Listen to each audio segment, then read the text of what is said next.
உங்களோட வீட்டு ஒருக்கா சுத்தி காட்டுங்கன்னா ஹோம் டூர் காட்டுங்கன்னு சொல்லியிருந்தீங்க. இன்றைக்கு இந்த அலுவல் எல்லாம் முடிஞ்சுது. இதுதான் பாத்ரூம்.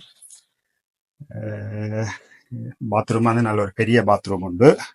இது அப்படியே என்ட்ரன்ஸ். அதனால பண்ணீங்கன்னா என்ட்ரன்ஸ் செஞ்சால இந்த இது வந்து சூக்கள் இதுகள் வைக்கிறதுக்கு ஒரு சின்ன இடம் உண்டு. அப்படியே உள்ளுக்கு வந்தீங்கன்னா இதுதான் ஹோல்.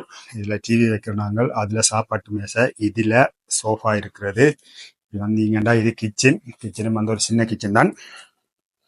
அப்படியே உள்ளுக்கு போனீங்கன்னு சொல்லி சொன்னா இது ஒரு படுக்கையறை, பெரிய ஒரு ஜன்னலோட நாங்கள் பார்த்தீங்கன்னா தெரியும். அப்படியே இங்கே ஒரு சின்ன ஸ்டோரேஜ் மாதிரி சாமான்கள் வைக்கிறோம். நாங்கள் சாமி படங்கள் இதில் வச்சிருந்தோம். நாங்கள் அப்படியே இதால் போனீங்கன்னா இது அடுத்த 2வது சோவரும். இதுவும் வந்து ஒரு சின்ன சோவரும் தான். அதாவது வந்து படுக்கையறை. சாரி, இது இப்படி இங்கால பார்த்தீங்கன்னு சொல்லி சொன்னா பெரிய இந்த இதுல ஒரு கதவு இருக்கு. இதை துறந்து வெளியில போனீங்கன்னா சின்ன ஒரு பல்கோன் உண்டு. அப்படியே வெளியில பார்த்தீங்கன்னா இதுதான் வெளிப்பக்க வியூ. இது எங்கட பல்கோன் தான். இது அங்கால பக்கத்து வீட்டுக்காரட்ட இது இப்படி இந்த பல்கோன் இதாலையும் திறக்கலாம். திறந்து போனீங்கன்னு சொல்லி சொன்னா இதுக்குள்ள இதுதான் வீடு. எல்லாம் ரெடி. இன்னும் கொஞ்ச நேரத்துல வீடு கொடுக்கறதுக்கு ரெடி. நன்றி.